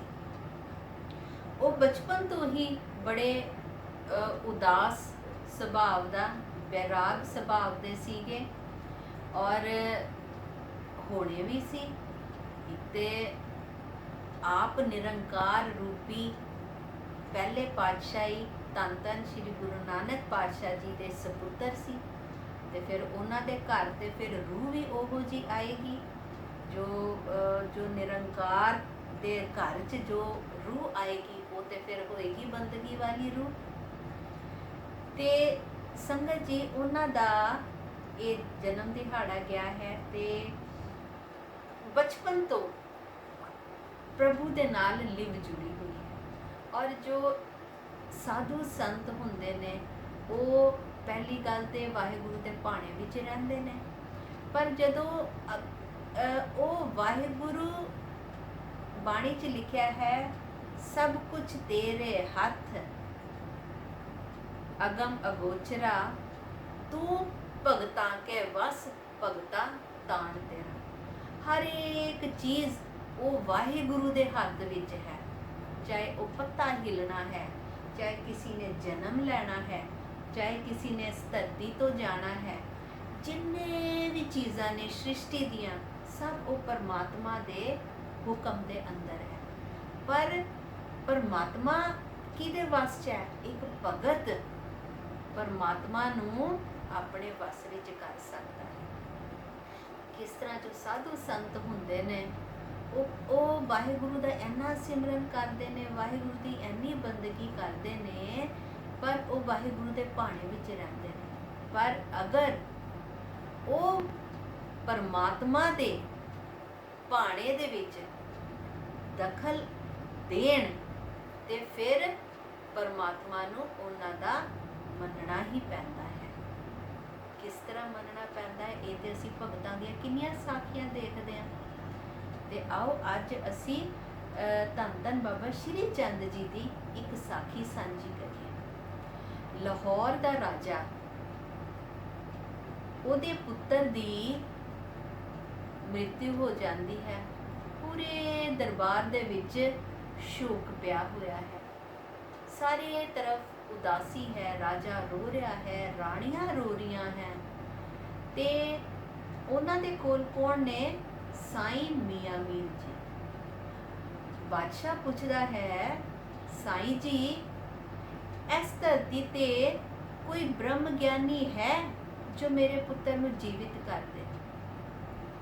ਕਿਉਂਕਿ ਸੰਗਤ ਜੀ ਜੋ ਪਰਮਾਤਮਾ ਦੇ ਨਾਲ ਜੁੜੇ ਹੁੰਦੇ ਨੇ, ਜੋ ਬੰਦਗੀ ਕਰਦੇ ਨੇ, ਉਹਨਾਂ ਦੇ ਪਿੱਛੇ ਤੇ ਫਿਰ ਰਿੱਧੀਆਂ ਸਿੱਧੀਆਂ ਇੰਨੀਆਂ ਆਉਂਦੀਆਂ ਨੇ ਕਿ ਉਹ ਤੇ ਮੂੰਹ ਤੋਂ ਕੁਝ ਬੋਲਦੇ ਨੇ ਤੇ ਪ੍ਰਭੂ ਪੂਰਾ ਕਰਦੇ ਨੇ। ਉਹਨਾਂ 'ਚ ਰਿੱਧੀਆਂ ਸਿੱਧੀਆਂ ਇੰਨੀਆਂ ਆ ਜਾਂਦੀਆਂ ਨੇ ਕਿ ਜੇ ਉਹ ਕੁਝ ਜਾਣ ਕਰਨਾ ਤੇ ਉਹ ਕਰ ਸਕਦੇ ਨੇ। ਉਹਨਾਂ 'ਚ ਇਹ ਰਿੱਧੀਆਂ ਸਿੱਧੀਆਂ ਆ ਜਾਂਦੀਆਂ ਨੇ। ਤੇ ਸਾਈਂ ਮੀਆਂ ਮੀਰ ਜੀ ਨੂੰ ਬਾਦਸ਼ਾਹ ਪੁੱਛਦਾ ਹੈ, ਰੋ ਰੋ ਕੇ ਪੁੱਛਦਾ ਹੈ ਕਿ ਸਾਈਂ ਜੀ ਕੋਈ ਹੈ ਇਹੋ ਜਿਹਾ ਬ੍ਰਹਮ ਗਿਆਨੀ ਜੋ ਕਿ ਮੇਰੇ ਪੁੱਤਰ ਨੂੰ ਜੀਵਿਤ ਕਰ ਦੇ? ਤੇ ਸਾਈਂ ਜੀ ਕੀ ਕਹਿੰਦੇ ਨੇ? ਕਹਿੰਦੇ ਹਾਂ ਬਾਦਸ਼ਾਹ, ਹੁਣ ਵੀ ਧਰਤੀ ਤੇ ਇਹੋ ਜਿਹਾ ਇੱਕ ਬ੍ਰਹਮ ਗਿਆਨੀ ਹੈ ਜੋ ਆਪ ਦੇ ਪੁੱਤਰ ਨੂੰ ਜੀਵਿਤ ਕਰ ਸਕੇ। ਕੌਣ ਹੈ ਉਹ ਬ੍ਰਹਮ ਗਿਆਨੀ ਸਾਈਂ ਜੀ? ਤੇ ਸਾਈਂ ਜੀ ਜਵਾਬ ਦਿੰਦੇ ਨੇ, ਉਹ ਗੁਰੂ ਪੁੱਤਰ ਧੰਨ ਧੰਨ ਸ਼੍ਰੀ ਗੁਰੂ ਨਾਨਕ ਦੇਵ ਜੀ ਦੇ ਸਪੁੱਤਰ ਧੰਨ ਧੰਨ ਬਾਬਾ ਸ਼੍ਰੀ ਚੰਦ ਜੀ ਨੇ, ਜੋ ਆਪ ਜੀ ਦੇ ਸਹਾਇਤਾ ਕਰ ਸਕਦੇ ਨੇ। ਤੇ ਤੁਸੀਂ ਆਪ ਉਹਨਾਂ ਵੱਲ ਸੁਨੇਹਾ ਭੇਜੋ, ਉਹਨਾਂ ਨੂੰ ਬੁਲਾਓ। ਅਗਰ ਉਹ ਆ ਜਾਣ ਤੇ ਆਪ ਦਾ ਪੁੱਤਰ ਜੀਵਿਤ ਹੋ ਸਕਦਾ ਹੈ। ਅਗਰ ਉਹ ਆ ਜਾਣ, ਕਿਉਂਕਿ ਜੋ ਸਾਧੂ ਸੰਤ ਹੁੰਦੇ ਨੇ ਉਹ ਤੇ ਆਪਣੀ ਮੌਜ ਦੇ ਹੁੰਦੇ ਨੇ। ਤੇ ਸਾਈਂ ਜੀ ਇਹ ਵੀ ਕਹਿੰਦੇ ਨੇ ਅਗਰ ਉਹ ਆ ਜਾਣ ਤੇ ਤਾਂ ਹੀ ਆਪ ਜੀ ਦਾ ਪੁੱਤਰ ਜੀਵਿਤ ਹੋ ਸਕਦਾ ਹੈ। ਪਰ ਉਹਨਾਂ ਤੇ ਕੋਈ ਦਬਾਅ ਨਹੀਂ ਪਾ ਸਕਦਾ, ਕਿਉਂਕਿ ਉਹ ਸਾਧੂ ਨੇ, ਉਹਨਾਂ ਦੀ ਆਪਣੀ ਮੌਜ ਹੈ। ਤੇ ਜੋ ਸਾਧੂ ਹੁੰਦੇ ਨੇ, ਜੋ ਭਗਤ ਹੁੰਦੇ ਨੇ ਪਰਮਾਤਮਾ ਦੇ, ਉਹ ਤੇ ਕਿਸੇ ਤੋਂ ਡਰਦੇ ਨਹੀਂ ਹੈ। ਨਾ ਹੀ ਉਹਨਾਂ ਤੇ ਕੋਈ ਦਬਾਅ ਪਾ ਸਕਦਾ ਹੈ, ਨਾ ਹੀ ਉਹਨਾਂ ਨੂੰ ਕੋਈ ਡਰਾ ਸਕਦਾ ਹੈ। ਤੇ ਸਾਈਂ ਜੀ ਉਹਨਾਂ ਨੂੰ ਕਹਿੰਦੇ ਨੇ ਕਿ ਤੁਸੀਂ ਉਹਨਾਂ ਨੂੰ ਬੇਨਤੀ ਕਰੋ, ਅਗਰ ਉਹ ਆ ਜਾਂਦੇ ਨੇ ਤੇ ਆਪ ਜੀ ਦਾ ਪੁੱਤਰ ਜੀਵਿਤ ਹੋ ਸਕਦਾ ਹੈ। ਤੇ ਸਾਈਂ ਜੀ ਵੀ ਬੜੇ ਭਗਤੀ ਵਾਲੀ ਰੂਹ ਸੀ, ਉਹ ਵੀ ਬੜੇ ਉੱਚੀ ਰੂਹ ਵਾਲੇ ਸੀਗੇ। ਤੇ ਉਹਨਾਂ ਦੇ ਕਹਿਣ ਤੇ ਬਾਦਸ਼ਾਹ ਆਪਣਾ ਮੰਤਰੀ ਬੁਲਾਉਂਦਾ, ਮੰਤਰੀ ਨੂੰ ਕਹਿੰਦਾ ਹੈ ਕਿ ਜਾਓ ਤੁਸੀਂ ਬਾਬਾ ਸ਼੍ਰੀ ਚੰਦ ਜੀ ਨੂੰ ਲੈ ਕੇ ਆਓ। ਉਹਨਾਂ ਨੂੰ ਨਾਲ ਤੁਸੀਂ ਹਾਥੀ ਲੈ ਕੇ ਜਾਓ, ਹਾਥੀ ਦੇ ਉੱਤੇ ਪਾਲਕੀ ਸਜਾਓ। ਔਰ ਅਗਰ ਉਹ ਮੰਨ ਜਾਂਦੇ ਨੇ ਤੇ ਉਹਨਾਂ ਨੂੰ ਬੜੇ ਸਨਮਾਨ ਦੇ ਨਾਲ ਪਾਲਕੀ ਦੇ ਵਿੱਚ ਬਿਠਾ ਕੇ, ਹਾਥੀ ਦੇ ਉੱਤੇ ਬਿਠਾ ਕੇ ਉਹਨਾਂ ਨੂੰ ਲੈ ਕੇ ਆਓ। ਤੇ ਸਾਈਂ ਜੀ ਦੇ ਕਹਿਣ ਤੇ ਰਾਜਾ ਦੇ ਹੁਕਮ ਦੇ ਨਾਲ ਮੰਤਰੀ ਜੀ ਉਹ ਤੁਰ ਪੈਂਦੇ ਨੇ ਬਾਬਾ ਜੀ ਨੂੰ ਲੈਣ ਵਾਸਤੇ। ਬਾਬਾ ਜੀ ਦੇ ਕੋਲ ਪਹੁੰਚਦੇ ਨੇ, ਬਾਰਠ ਬਾਰਠ ਪਹੁੰਚਦੇ ਨੇ। ਬਾਰਠ ਧਰਤੀ ਤੇ ਬਾਬਾ ਜੀ ਨੇ, ਬਾਬਾ ਸ਼੍ਰੀ ਚੰਦ ਜੀ ਨੇ 62 ਸਾਲ ਤਪ ਕੀਤਾ। ਔਰ ਬਾਬਾ ਜੀ ਇੰਨੇ ਤਪਸਵੀ, ਇੰਨੇ ਪਰਾਕਰਮੀ ਔਰ ਇੰਨੀ ਲੰਬੀ ਉਮਰ ਦੇ ਬਾਬਾ ਜੀ ਰਹੇ ਨੇ ਕਿ ਉਹ 6ਵੀਂ ਪਾਤਸ਼ਾਹੀ ਤੱਕ ਬਾਬਾ ਜੀ ਸ਼੍ਰੀ ਚੰਦ ਜੀ ਰਹੇ ਨੇ। ਉਹਨਾਂ ਦੀ ਆਯੂ ਕਾਫੀ ਲੰਬੀ ਹੋਈ ਹੈ, ਕਿਤੇ 134 ਸਾਲ ਲਿਖੀ ਹੈ, ਕਿਤੇ 151 ਸਾਲ ਲਿਖੀ ਹੈ। ਬਾਬਾ ਜੀ ਦੀ ਉਮਰ ਬਹੁਤ ਲੰਬੀ ਹੋਈ ਹੈ।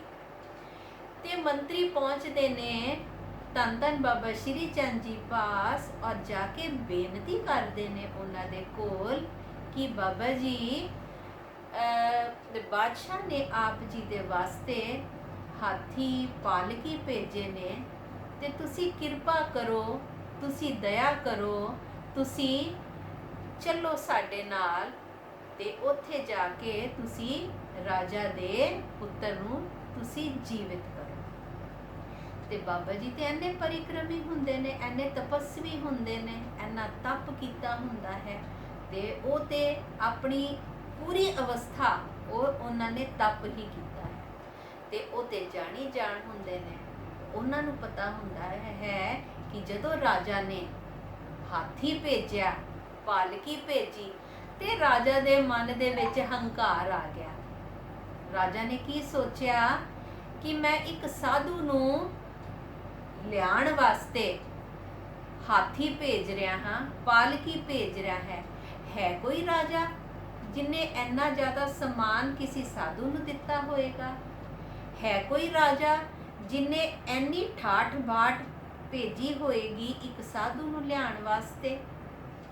ਮੇਰੇ ਜਿੰਨਾ ਸਨਮਾਨ ਕਿਸੇ ਨੇ ਸਾਧੂ ਨੂੰ ਨਹੀਂ ਦਿੱਤਾ ਹੋਏਗਾ।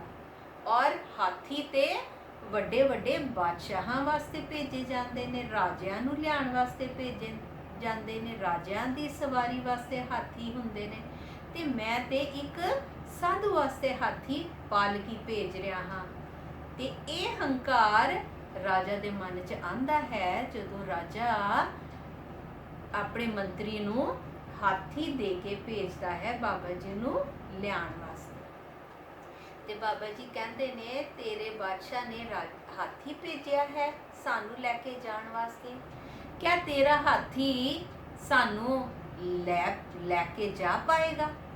ਤੇ ਮੰਤਰੀ ਕਹਿੰਦਾ ਹੈ ਬਾਬਾ ਜੀ ਹਾਥੀ ਤੇ ਬਹੁਤ ਸ਼ਕਤੀਸ਼ਾਲੀ ਹੈ ਔਰ ਆਪ ਜੀ ਦਾ ਭਾਰ ਹੀ ਕਿੰਨਾ ਕੁ ਹੈ, ਇਹ ਤੇ ਬਹੁਤ ਭਾਰ ਚੁੱਕ ਲੈਂਦਾ ਹੈ ਤੇ ਇਹ ਆਪ ਜੀ ਨੂੰ ਕਿਉਂ ਨਹੀਂ ਲੈ ਕੇ ਜਾ ਪਾਏਗਾ? ਤੇ ਬਾਬਾ ਜੀ ਕਹਿੰਦੇ ਨੇ ਇਹ ਸਾਡਾ ਭਾਰ ਨਹੀਂ ਚੁੱਕ ਪਾਏਗਾ, ਤੂੰ ਦੇਖਣਾ ਚਾਹਨਾ ਹੈ?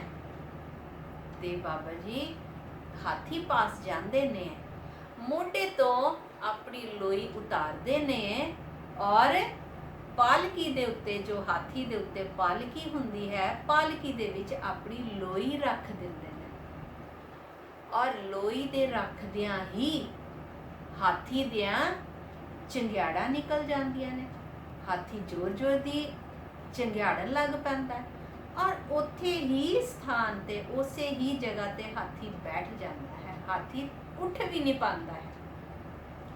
ਤੇ ਬਾਬਾ ਜੀ ਮੰਤਰੀ ਨੂੰ ਕਹਿੰਦੇ ਜਾ ਕੇ ਆਪਣੇ ਰਾਜਾ ਨੂੰ ਕਹਿ ਦੇ ਕਿ ਜਿਹੜਾ ਹਾਥੀ ਤੂੰ ਸਾਨੂੰ ਲਿਆਉਣ ਵਾਸਤੇ ਭੇਜਿਆ ਸੀ ਉਹ ਤੇ ਸਾਡੀ ਇੱਕ ਲੋਈ ਨਹੀਂ ਚੁੱਕ ਸਕਦਾ ਤੇ ਉਹ ਸਾਨੂੰ ਕੀ ਲੈ ਕੇ ਆਏਗਾ?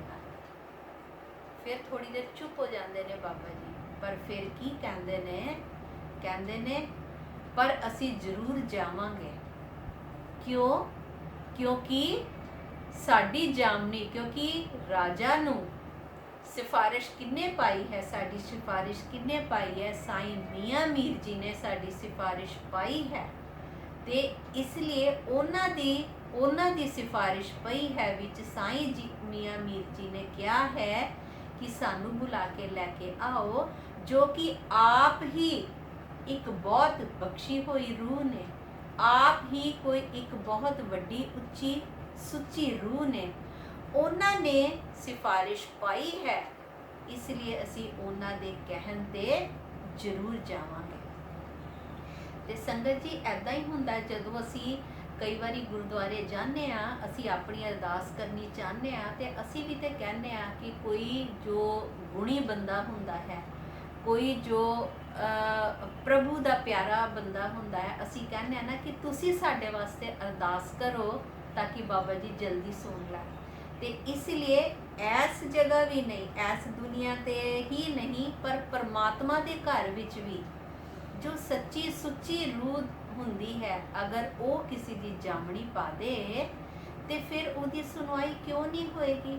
ਉੱਥੇ ਵੀ ਸੁਣਵਾਈ ਹੋਏਗੀ, ਇਸ ਲੋਕ ਵਿੱਚ ਵੀ ਸੁਣਵਾਈ ਹੁੰਦੀ ਹੈ, ਔਰ ਵਾਹਿਗੁਰੂ ਦੀ ਦਰਗਾਹ ਦੇ ਵਿੱਚ ਵੀ ਉਹਦੀ ਸੁਣਵਾਈ ਹੁੰਦੀ ਹੈ।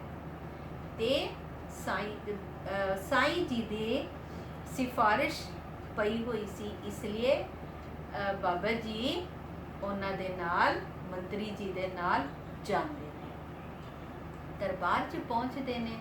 ਉੱਥੇ ਬਹੁਤ ਵਿਲਾਪ ਹੋ ਰਿਹਾ ਹੁੰਦਾ ਹੈ, ਸਾਰੀਆਂ ਰਾਣੀਆਂ ਰੋ ਰਹੀਆਂ ਹੁੰਦੀਆਂ ਨੇ, ਦਰਬਾਰ ਦੇ ਵਿੱਚ ਬਹੁਤ ਉਦਾਸੀ ਛਾਈ ਹੁੰਦੀ ਹੈ। ਔਰ ਜਿਸ ਤਰ੍ਹਾਂ ਹੀ ਬਾਬਾ ਜੀ ਮਹਿਲ 'ਚ ਪਹੁੰਚਦੇ ਨੇ ਤੇ ਸਾਈਂ ਜੀ, ਸਾਈਂ ਮੀਆਂ ਮੀਰ ਜੀ ਬਾਬਾ ਜੀ ਨੂੰ ਦੇਖ ਕੇ ਉਹਨਾਂ ਦੇ ਸਜਦਾ ਦੇ ਵਿੱਚ ਖੜੇ ਹੋ ਜਾਂਦੇ ਨੇ ਔਰ ਉਹਨਾਂ ਨੂੰ ਝੁਕ ਕੇ ਸਲਾਮ ਕਰਦੇ ਨੇ, ਨਮਸਕਾਰ ਕਰਦੇ ਨੇ। ਤੇ ਰਾਜਾ ਵੀ ਬਾਬਾ ਜੀ ਦੀ ਸਜਦਾ ਵਾਸਤੇ ਉੱਠ ਜਾਂਦਾ ਹੈ ਔਰ ਉਹਨਾਂ ਨੂੰ ਸਨਮਾਨ ਸਹਿਤ ਉਹਨਾਂ ਨੂੰ ਨਮਸਕਾਰ ਕਰਦਾ ਹੈ। ਤੇ ਬਾਬਾ ਜੀ ਜਾਂਦੇ ਨੇ, ਆਪਣੀਆਂ ਸੁਨਹਿਰੀ ਜਟਾਵਾਂ ਵਿੱਚੋਂ ਉਹ ਇੱਕ ਜਟਾ 'ਚੋਂ ਉਹ ਉਹਨੂੰ ਦਬਾਉਂਦੇ ਨੇ, ਉਹਦੇ 'ਚੋਂ ਜਲ ਕੱਢਦੇ ਨੇ ਔਰ ਰਾਜਾ ਦੇ ਮ੍ਰਿਤਕ ਬੱਚੇ ਦੇ ਮੂੰਹ ਦੇ ਵਿੱਚ ਉਹ ਜਲ ਪਾਉਂਦੇ ਨੇ ਔਰ ਉਸੇ ਟਾਈਮ ਰਾਜਾ ਦਾ ਜੋ ਮ੍ਰਿਤਕ ਬੱਚਾ ਹੁੰਦਾ ਹੈ ਉਹ ਜੀਵਿਤ ਹੋ ਜਾਂਦਾ ਹੈ। ਤੇ ਬਾਬਾ ਜੀ ਰਾਜਾ ਨੂੰ ਕੀ ਕਹਿੰਦੇ ਨੇ? ਰਾਜਾ ਪੁੱਛਦਾ ਹੈ ਕਿ ਤੁਸੀਂ ਹਾਥੀ ਤੇ ਕਿਉਂ ਨਹੀਂ ਆਏ?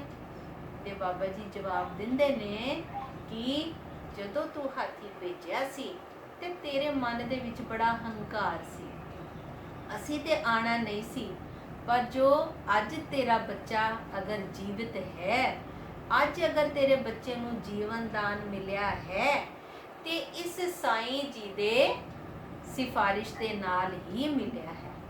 ਤੇ ਬਾਬਾ ਜੀ ਦੀ ਬੜੀ ਜੈ ਜੈਕਾਰ ਹੁੰਦੀ ਹੈ। ਜੋ ਸਾਧੂ ਸੰਤ ਹੁੰਦੇ ਨੇ ਉਹ ਪਰਮਾਤਮਾ ਦੇ ਰਾਹ ਦੇ ਵਿੱਚ, ਪਰਮਾਤਮਾ ਨੂੰ ਉਹਦੀ ਪਰਮਾਤਮਾ ਦੇ ਹੁਕਮ ਦੇ ਵਿੱਚ ਉਹ ਖਲਲ ਕਰ ਸਕਦੇ ਨੇ। ਉਹਨਾਂ 'ਚ ਇੰਨੀ ਸ਼ਕਤੀ ਹੁੰਦੀ ਹੈ ਕਿ ਉਹ ਪਰਮਾਤਮਾ ਨੂੰ ਕਹਿ ਕੇ ਆਪਣਾ ਕਹਿਣਾ ਮਨਵਾ ਸਕਣ। ਉਹ ਪਰਮਾਤਮਾ ਨੂੰ ਕੁਝ ਕਹਿਣ ਔਰ ਉਹ ਨਾ ਪੂਰੀ ਹੋਏ, ਪਰਮਾਤਮਾ ਵੀ ਉਹਨਾਂ ਦੇ ਵੱਸ 'ਚ ਹੁੰਦਾ ਹੈ।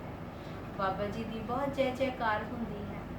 ਤੇ ਬਾਰਠ ਧਰਤੀ ਤੇ ਬਾਬਾ ਜੀ ਸੁਣਦੇ ਨੇ ਕਿ ਚੌਥੇ ਪਾਤਸ਼ਾਹ ਧੰਨ ਧੰਨ ਸ਼੍ਰੀ ਗੁਰੂ ਰਾਮਦਾਸ ਜੀ ਗੁਰੂ ਨਾਨਕ ਪਾਤਸ਼ਾਹ ਦੀ ਗੱਦੀ ਦੇ ਵਾਰਿਸ ਬਣੇ ਨੇ। ਆਪਣੇ ਸੇਵਕਾਂ ਨੂੰ ਕਹਿੰਦੇ ਨੇ ਕਿ ਚਲੋ ਅਸੀਂ ਦੇਖ ਕੇ ਆਈਏ ਕਿ ਜਿਨ੍ਹਾਂ ਦੀਆਂ ਗੱਲਾਂ ਹੋ ਰਹੀਆਂ ਨੇ ਕਿ ਜੋ ਗੁਰੂ ਨਾਨਕ ਪਾਤਸ਼ਾਹ ਦੇ ਸਿੰਘਾਸਨ ਦੇ ਤਖਤ ਦੇ ਜੋ ਮਾਲਕ ਬਣੇ ਨੇ, ਇੱਕ ਛੋਲੇ ਵੇਚਣ ਵਾਲਾ, ਇੱਕ ਅਨਾਥ ਬੱਚਾ, ਉਹ ਕਿਹੜਾ ਬੱਚਾ ਹੈ ਜਿਹੜਾ ਗੁਰੂ ਅਮਰਦਾਸ ਜੀ ਦਾ ਜਵਾਈ ਵੀ ਬਣਿਆ ਹੈ ਔਰ ਗੁਰੂ ਪਿਤਾ ਦੀ ਤਖਤ ਦਾ ਵਾਰਿਸ ਵੀ ਬਣਿਆ ਹੈ। ਚਲੋ ਅਸੀਂ ਦੇਖ ਕੇ ਆਈਏ ਕਿ ਉਹਦੇ 'ਚ ਕਿੰਨੇ ਕੁ ਗੁਣ ਨੇ। ਤੇ ਆਪਣੇ ਸੇਵਕਾਂ ਦੇ ਨਾਲ ਅੰਮ੍ਰਿਤਸਰ ਸਾਹਿਬ ਜਾਂਦੇ ਨੇ, ਪਹੁੰਚਦੇ ਨੇ ਉੱਥੇ ਤੇ ਦੇਖਦੇ ਨੇ ਦਰਬਾਰ ਦੇ ਵਿੱਚ ਉਹ ਪਹੁੰਚਦੇ ਨੇ, ਕੀਰਤਨ ਚੱਲ ਰਿਹਾ ਹੁੰਦਾ ਹੈ ਔਰ ਜਿਸ ਤਰ੍ਹਾਂ ਹੀ ਲੰਬੇ ਕੱਦ ਵਾਲੇ ਬਾਬਾ ਜੀ, ਸੁਨਹਿਰੀ ਜਟਾਵਾਂ ਵਾਲੇ ਬਾਬਾ ਜੀ ਉੱਥੇ ਪਹੁੰਚਦੇ ਨੇ ਤੇ ਸਾਰੀ ਸੰਗਤ ਹੈਰਾਨ ਹੋ ਜਾਂਦੀ ਹੈ, ਇਹ ਜਟਾਧਾਰੀ ਕੌਣ ਆ ਗਏ ਨੇ, ਕੌਣ ਆ ਗਏ ਨੇ, ਕਿਉਂਕਿ ਇਹਨਾਂ ਦੀ ਉਮਰ ਤੇ ਬਹੁਤ ਲੰਬੀ ਹੋਈ ਸੀ। ਤਾਂ ਜੋ ਨਵੇਂ ਲੋਕ ਹੁੰਦੇ ਨੇ ਉਹ ਨਹੀਂ ਜਾਣਦੇ ਕਿ ਬਾਬਾ ਜੀ ਕੌਣ ਸੀ, ਪਰ ਜਿਹੜੇ ਪੁਰਾਣੇ ਬੰਦੇ ਹੁੰਦੇ ਨੇ ਜਿਨ੍ਹਾਂ ਨੂੰ ਪਤਾ ਹੁੰਦਾ ਹੈ ਕਿ ਇਹ ਸਪੁੱਤਰ ਨੇ ਗੁਰੂ ਨਾਨਕ ਪਾਤਸ਼ਾਹ ਜੀ ਦੇ, ਉਹ ਫਿਰ ਦੱਸਦੇ ਨੇ ਜਿਨ੍ਹਾਂ ਨੂੰ ਨਹੀਂ ਪਤਾ ਹੁੰਦਾ ਕਿ ਇਹ ਪਹਿਲੀ ਪਾਤਸ਼ਾਹ ਜੀ ਦੇ ਸਪੁੱਤਰ ਨੇ, ਧੰਨ ਧੰਨ ਬਾਬਾ ਸ਼੍ਰੀ ਚੰਦ ਜੀ ਉਹਨਾਂ ਦੇ ਸਪੁੱਤਰ ਨੇ। ਤੇ ਸਾਰੇ ਉਹਨਾਂ ਨੂੰ ਜੋ ਬਜ਼ੁਰਗ ਹੁੰਦੇ ਨੇ ਉਹਨਾਂ ਦੇ ਨਮਸਕਾਰ ਕਰਦੇ ਨੇ। ਔਰ ਜਿਸ ਤਰ੍ਹਾਂ ਹੀ ਉਹਨਾਂ ਨੂੰ ਦਰਬਾਰ 'ਚ ਆਂਦੇ ਧੰਨ ਧੰਨ ਬਾਬਾ ਰਾਮਦਾਸ ਜੀ ਦੇਖਦੇ ਨੇ, ਉਹ ਅਦਬ ਦੇ ਵਿੱਚ ਖੜੇ ਹੋ ਜਾਂਦੇ ਨੇ ਔਰ ਉਹਨਾਂ ਨੂੰ ਉਹ ਨਮਸਕਾਰ ਕਰਦੇ ਨੇ। ਬਾਬਾ ਜੀ ਬੜੀ ਗੌਰ ਦੇ ਨਾਲ ਉਹਨਾਂ ਨੂੰ ਦੇਖਦੇ ਨੇ ਔਰ ਜਦੋਂ ਸਿਰ ਤੋਂ ਲੈ ਕੇ ਪੈਰ ਤੱਕ ਉਹਨਾਂ ਨੂੰ ਦੇਖਦੇ ਨੇ ਤੇ ਉਹ ਹੱਸ ਕੇ ਕਹਿੰਦੇ ਨੇ ਬੱਲੇ ਬੱਲੇ, ਦਾੜਾ ਬੜਾ ਵੱਡਾ ਕੀਤਾ ਹੋਇਆ ਹੈ। ਕੀ ਗੱਲ ਹੈ, ਬੜਾ ਵੱਡਾ ਦਾੜਾ ਰੱਖਿਆ ਹੋਇਆ ਹੈ। ਤੇ ਬਾਬਾ ਜੀ ਨਮਰਤਾ ਦੇ ਨਾਲ ਕੀ ਕਹਿੰਦੇ ਨੇ ਕਿ ਆਪ ਜੀ ਦੇ ਇਹ ਚਰਨ ਝਾੜਨ ਵਾਸਤੇ, ਆਪ ਜੀ ਦੇ ਸਾਧੂਆਂ ਵਰਗੇ ਸਾਧੂਆਂ ਦੇ ਚਰਨ ਝਾੜਨ ਵਾਸਤੇ ਔਰ ਉਹਨਾਂ ਦੇ ਚਰਨ ਸਾਫ਼ ਕਰਨੇ ਸ਼ੁਰੂ ਕਰ ਦਿੰਦੇ ਨੇ। ਤੇ ਉਹ ਕਹਿੰਦੇ ਬੜੀਆਂ ਅਸੀਂ ਗੱਲਾਂ ਸੁਣੀਆਂ ਸੀ ਤੁਹਾਡੇ ਬਾਰੇ ਕਿ ਇੱਕ ਛੋਲੇ ਵੇਚਣ ਵਾਲਾ ਇੱਕ ਸਿੰਘਾਸਨ ਦਾ, ਤਖਤ ਦਾ ਮਾਲਿਕ ਬਣ ਗਿਆ ਹੈ, ਗੁਰੂ ਨਾਨਕ ਪਾਤਸ਼ਾਹ ਦਾ ਮਾਲਿਕ ਬਣ ਗਿਆ ਹੈ, ਪਰ ਤੁਹਾਡੀ ਨਿਮਰਤਾ ਦੇਖ ਕੇ ਤੁਸੀਂ ਤੇ ਸਾਨੂੰ ਵੀ ਲੁੱਟ ਲਿਆ ਹੈ। ਜੋ ਥੋੜੀ ਬਹੁਤ ਸਾਡੇ ਅੰਦਰ ਗਰੀਬੀ ਸੀ ਤੁਸੀਂ ਤੇ ਉਹ ਵੀ ਲੁੱਟ ਲਿੱਤੀ ਹੈ। ਤੇ ਤੁਹਾਡੀ ਨਿਮਰਤਾ, ਇੰਨੀ ਨਿਮਰਤਾ ਸੀ। ਜਦੋਂ ਉਹਨਾਂ ਨੂੰ ਗੁਰੂ ਰਾਮਦਾਸ ਜੀ ਨੂੰ ਪੁੱਛਿਆ ਕਿ ਤੂੰ ਹੀ ਗੁਰੂ ਰਾਮਦਾਸ ਹੈ, ਤੇ ਬਾਬਾ ਜੀ ਨੇ ਨਿਮਰਤਾ ਦੇ ਵਿੱਚ ਕੀ ਜਵਾਬ ਦਿੱਤਾ ਸੀ? ਬਾਬਾ ਜੀ ਨੇ ਨਿਮਰਤਾ 'ਚ ਜਵਾਬ ਦਿੱਤਾ ਸੀ, ਉਹਨਾਂ ਨੇ ਇਹ ਨਹੀਂ ਕਿਹਾ ਕਿ ਹਾਂਜੀ ਮੈਂ ਹੀ ਗੁਰੂ ਰਾਮਦਾਸ ਜੀ ਹਾਂ। ਉਹਨਾਂ ਨੇ ਇਹ ਕਿਹਾ ਕਿ ਬਾਬਾ ਜੀ ਮੈਨੂੰ ਹੀ ਗੁਰੂ ਨਾਨਕ ਪਾਤਸ਼ਾਹ ਦਾ ਦਾਸ ਗੁਰੂ ਰਾਮਦਾਸ ਕਹਿੰਦੇ ਨੇ, ਮੈਨੂੰ ਹੀ ਗੁਰੂ ਨਾਨਕ ਪਾਤਸ਼ਾਹ ਜੀ ਦੇ ਚਰਨਾਂ ਦਾ ਦਾਸ, ਚਰਨਾਂ ਦਾ ਸੇਵਕ ਗੁਰੂ ਰਾਮਦਾਸ ਕਹਿੰਦੇ ਨੇ। ਔਰ ਜਦੋਂ ਇੰਨੀ ਨਿਮਰਤਾ ਬਾਬਾ ਜੀ ਨੇ ਦੇਖੀ ਤੇ ਬਾਬਾ ਜੀ ਬਹੁਤ ਉਹਨਾਂ ਤੇ ਪ੍ਰਸੰਨ ਹੋਏ ਔਰ ਉਹਨਾਂ ਦੀ ਨਿਮਰਤਾ ਦੇਖ ਕੇ ਤੇ ਨਿਮਰਤਾ ਦੇਖ ਕੇ ਤੇ ਵਾਹਿਗੁਰੂ ਆਪਣੇ ਹੱਥ 'ਚ ਆ ਜਾਂਦੇ ਨੇ। ਨਿਮਰਤਾ ਦੇਖ ਕੇ, ਨਿਮਰਤਾ ਵਾਹਿਗੁਰੂ ਨੂੰ ਨਿਮਰਤਾ ਹੀ, ਅਣਜਾਣਤਾ ਹੀ, ਭੋਲਾਪਨ ਹੀ ਪ੍ਰਵਾਨ ਹੈ। ਉਹਨਾਂ ਨੂੰ ਕੋਈ ਚਲਾਕੀਆਂ ਵਾਹਿਗੁਰੂ ਨੂੰ ਪਸੰਦ ਨਹੀਂ। ਵਾਹਿਗੁਰੂ ਨੂੰ ਜਿੰਨਾ ਕੋਈ ਨੀਵਾਂ ਰਹਿ ਕੇ ਵਾਹਿਗੁਰੂ ਨੂੰ ਧਿਆਏਗਾ ਉਹਨੇ ਹੀ ਵਾਹਿਗੁਰੂ ਉਹਦੇ ਤੇ, ਪ੍ਰਭੂ ਉਹਨਾਂ ਤੇ ਬਖਸ਼ਿਸ਼ ਕਰਨਗੇ।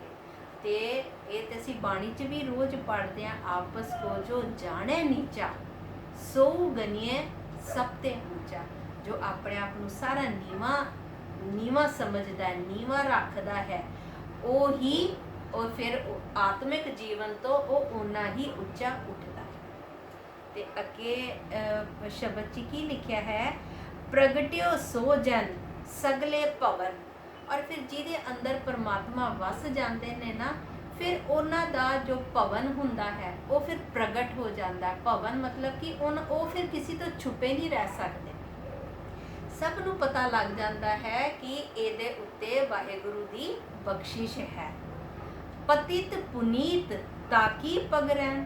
ਔਰ ਉਹਨਾਂ ਦੇ ਚਰਨਾਂ ਦੀ ਧੂੜ ਦੇ ਨਾਲ ਜਿਹੜੇ ਪਤਿਤ ਵੀ ਹੁੰਦੇ ਨੇ ਨਾ, ਉਹ ਵੀ ਪੁਨੀਤ ਹੋ ਜਾਂਦੇ ਨੇ, ਪਵਿੱਤਰ ਹੋ ਜਾਂਦੇ ਨੇ। ਜੋ ਵਾਹਿਗੁਰੂ ਦਾ ਨਾਮ ਸਿਮਰਨ ਕਰਦੇ ਨੇ ਉਹਨਾਂ ਦਾ ਔਰਾ ਭਗਤੀ ਦੇ ਨਾਲ, ਵਾਹਿਗੁਰੂ ਦੇ ਸਿਮਰਨ ਦੇ ਨਾਲ ਇੰਨਾ ਉੱਚਾ, ਇੰਨਾ ਸਟਰੋਂਗ ਹੋ ਜਾਂਦਾ ਹੈ ਕਿ ਜਦੋਂ ਜਿਸ ਜਗ੍ਹਾ ਤੇ ਉਹ ਬੈਠ ਕੇ ਭਗਤੀ ਕਰਦੇ ਨੇ ਉਹ ਜਗ੍ਹਾ ਵੀ ਪੋਜ਼ਿਟਿਵਿਟੀ ਦੇ ਨਾਲ ਚਾਰਜ ਹੋ ਜਾਂਦੀ ਹੈ। ਉਹਨਾਂ ਦੇ ਅੰਦਰ ਇੰਨੇ ਪੋਜ਼ਿਟਿਵਿਟੀ ਆ ਜਾਂਦੀ ਹੈ, ਉਹਨਾਂ ਦਾ ਔਰਾ ਇੰਨਾ ਸਟਰੋਂਗ ਹੋ ਜਾਂਦਾ ਹੈ ਕਿ ਉਹਨਾਂ ਦੇ ਚਰਨਾਂ ਦੀ ਧੂੜ ਅਗਰ ਕੋਈ ਪਾਪੀ ਮਨੁੱਖ ਵੀ ਲੈ ਕੇ ਆਪਣੇ ਮੱਥੇ ਤੇ ਲਗਾ ਲੇ ਤੇ ਉਹਦੇ ਵੀ ਪਾਪ ਕੱਟੇ ਜਾਂਦੇ ਨੇ।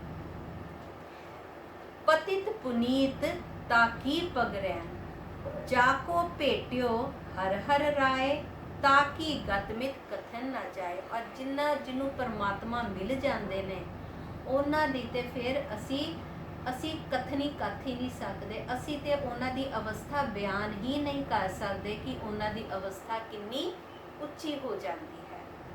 ਆਠ ਪਹਿਰ ਕਰ ਜੋੜ ਧਿਆਵੋ, ਤੇ ਇੱਥੇ ਫਿਰ ਬੇਨਤੀ ਕਰਦੇ ਨੇ ਕਿ हे ਵਾਹਿਗੁਰੂ ਮੇਰੇ ਤੇ ਇੰਨੀ ਕਿਰਪਾ ਕਰ ਕਿ ਅੱਠੋਂ ਪਹਿਰ ਮੈਂ ਤੈਨੂੰ ਧਿਆਨਦਾ ਰਵਾਂ, ਮੈਂ ਤੇਰੇ ਗੁਣਗਾਨ ਕਰਦਾ ਰਵਾਂ। ਉਨ ਸਾਧਾਂ ਕਾ ਦਰਸ਼ਨ ਪਾਉਂ, ਇਹ ਵਾਹਿਗੁਰੂ ਮੇਰੇ ਤੇ ਇੰਨੀ ਕਿਰਪਾ ਕਰ ਕਿ ਮੈਂ ਉਹਨਾਂ ਸਾਧੂਆਂ ਦਾ ਦਰਸ਼ਨ ਕਰ ਪਾਵਾਂ, ਉਹਨਾਂ ਦੀ ਸੰਗਤ ਕਰ ਪਾਵਾਂ ਜਿਨ੍ਹਾਂ ਦੇ ਸੰਗਤ ਦੇ ਵਿੱਚ ਗਿਆ ਮੇਰੇ ਤੇ ਵੀ ਕਿਰਪਾ ਹੋ ਜਾਏ। ਮੋਹੇ ਗਰੀਬ ਭੋਲੇ ਹੋ ਰਲਾਏ, हे ਵਾਹਿਗੁਰੂ ਮੇਰੇ ਤੇ ਇੰਨਾ ਕਿਰਪਾ ਕਰ, ਮੇਰੇ ਤੇ ਇੰਨੀ ਕਿਰਪਾ ਕਰ ਕਿ ਮੈਨੂੰ ਵੀ ਉਸ ਸਾਧੂ ਸੰਗਤ 'ਚ ਮਿਲਾ ਦੇ, ਮੈਨੂੰ ਵੀ ਉਹਨਾਂ ਦੇ ਸਾਧੂਆਂ ਦੇ ਨਾਲ ਮਿਲਾ ਦੇ। ਹੁਣ ਮੈਂ ਤੇਰੀ ਸ਼ਰਨ 'ਚ ਆਇਆ, हे ਵਾਹਿਗੁਰੂ ਮੇਰੇ ਤੇ ਇੰਨਾ ਕਿਰਪਾ ਕਰੋ, ਮੇਰੇ ਤੇ ਵਾਹਿਗੁਰੂ ਇੰਨੀ ਕਿਰਪਾ ਕਰੋ ਕਿ ਮੈਨੂੰ ਵੀ ਇਹੋ ਜਿਹੇ ਸਾਧੂਆਂ ਦੀ ਸੰਗਤ ਦੇ ਨਾਲ ਰਲਾ ਦਿਓ। ਤੇ ਸੰਗਤ ਜੀ ਆਓ ਅਸੀਂ ਵੀ ਕਿਰਪਾ, ਅਸੀਂ ਵੀ ਵਾਹਿਗੁਰੂ ਦੇ ਚਰਨਾਂ 'ਚ ਅਰਦਾਸ ਕਰੀਏ ਕਿ ਬਾਬਾ ਜੀ ਸਾਡੇ ਤੇ ਵੀ ਇੰਨੀ ਕਿਰਪਾ ਕਰਨ ਕਿ ਸਾਨੂੰ ਵੀ ਐਸੇ ਕਿਸੇ ਮਹਾਂਪੁਰਖ ਦੇ ਨਾਲ, ਮਹਾਂਗਿਆਨੀ ਦੇ ਨਾਲ ਮਿਲਾ ਦੇਣ, ਸਾਨੂੰ ਵੀ ਇਸ ਤਰ੍ਹਾਂ ਦੀ ਸੰਗਤ ਬਖਸ਼ਣ ਵਾਹਿਗੁਰੂ ਕਿ ਸਾਡੇ ਵੀ ਪਾਪ ਸਾਰੇ ਕੱਟੇ ਜਾਣ, ਅਸੀਂ ਵੀ ਪਤਿਤ ਤੋਂ ਪੁਨੀਤ ਹੋ ਸਕੀਏ। ਐਨੀ ਜੀ ਸੇਵਾ ਸੰਗਤ ਜੀ ਪ੍ਰਵਾਨ ਕਰਨਾ, ਜੋ ਗਲਤੀਆਂ ਹੋ ਗਈਆਂ ਹੋਣ ਉਹ ਬਖਸ਼ ਲੈਣਾ ਵਾਹਿਗੁਰੂ ਜੀ। ਸੰਗਤ ਜੀ ਤੁਸੀਂ ਬਖਸ਼ਣ ਯੋਗ ਹੋ, ਗਲਤੀਆਂ ਮਾਫ ਕਰ ਦੇਣਾ। ਆਓ ਹੁਣ ਅਸੀਂ ਰਲ ਮਿਲ ਕੇ ਇਹ ਸ਼ਬਦ ਪੜ੍ਹੀਏ।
सगल सुख जप एके नाम, सगल धर्म हर के गुण गाम।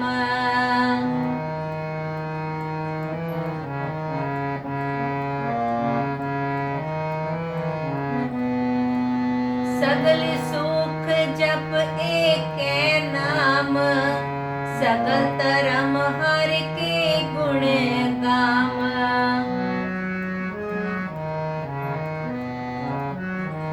महापवित्र साध का संग,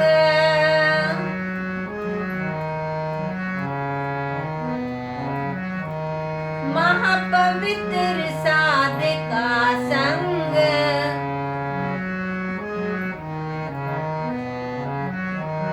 महापवित्र साध का संग, जिस पेटत लागे प्रभ रंग, जिस पेटत लागे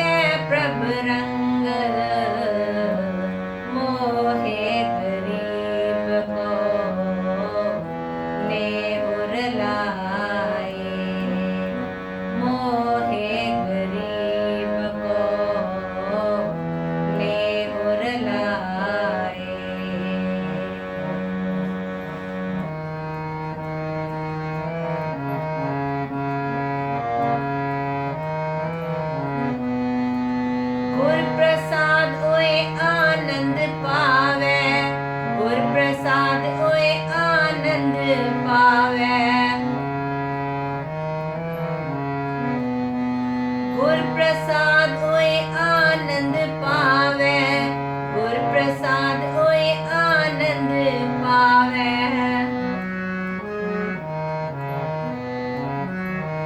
जिस सिमरत मन होए परगासा,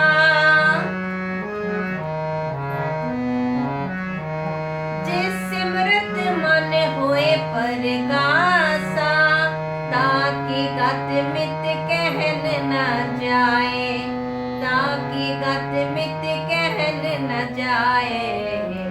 मोहे गरीब को नेहुर लाए, मोहे गरीब को नेहुर लाए।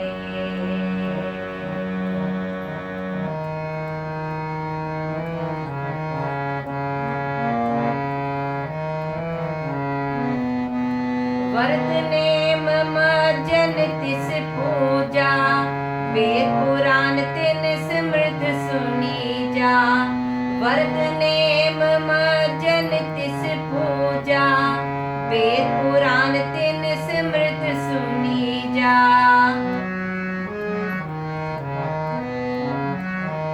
महापुनीत जाका निर्मल थान, महापुनीत जाका निर्मल थान। साध संगत जाके हर हर नाम,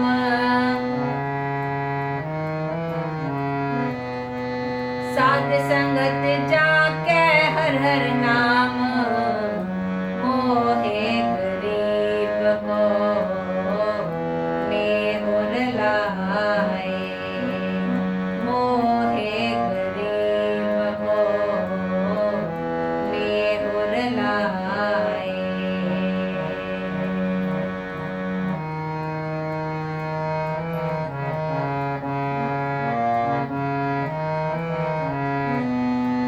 प्रगट्यो सोजन सगले पवन, पतित पुनीता की पग रैन। प्रगट्यो सोजन सगले पवन, पतित पुनीता की पग रैन।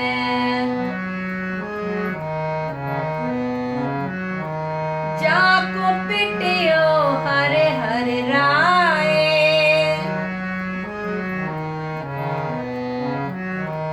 जाको पिटियो हर हर राय।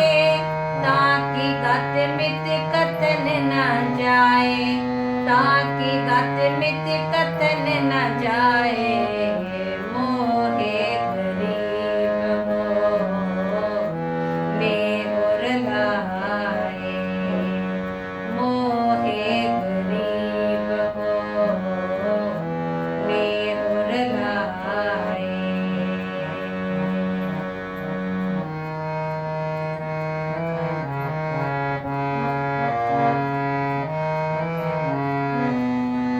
आठ पहर कर जोड़ते आओ, उन साधा का दर्शन पाओ।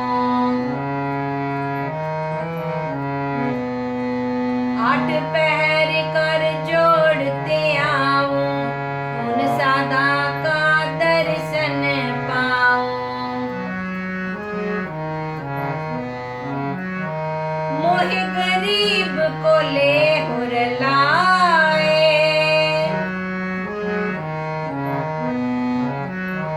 मोहे गरीब को, मोहे गरीब को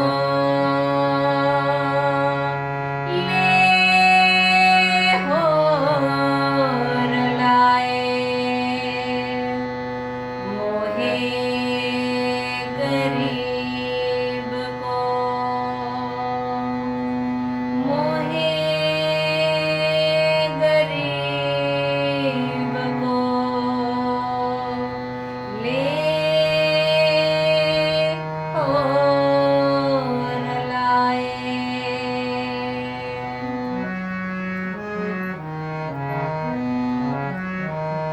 मोहे गरीब को ले हुर लाए, मोहे गरीब को ले हुर लाए, नानक आए पे सरनाए, नानक आए पे सरनाए, मोहे गरीब को ले हुर लाए, मोहे गरीब को ले हुर लाए।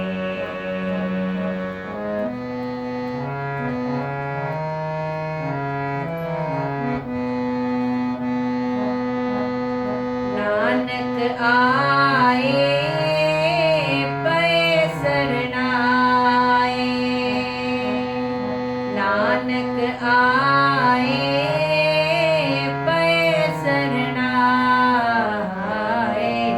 मोहे गरीब को ले हुर लाए, मोहे गरीब को ले हुर लाए, मोहे गरीब को ले हुर लाए, ले हुर लाए, ले हुर लाए। वाहिगुरु सलोक। पवन गुरु पाणी पिता, माता तत महत, दिवस रात दोई दाई दाया, खेले सगले जगत, चंगियाइयां बुराइयां, वाचे धर्म दूर, करमियां पो अपनी, के नेड़े के दूर, जिनी नाम ध्याया, गए मुशक्कत काल, नानक दे मुख उजले, केती छुट्टी नाल, जिनी नाम ध्याया, गए मुशक्कत काल, नानक दे मुख उजले, केती छुट्टी नाल। वाहिगुरु सतनाम। वाहिगुरु जी का खालसा, वाहिगुरु जी की फतेह।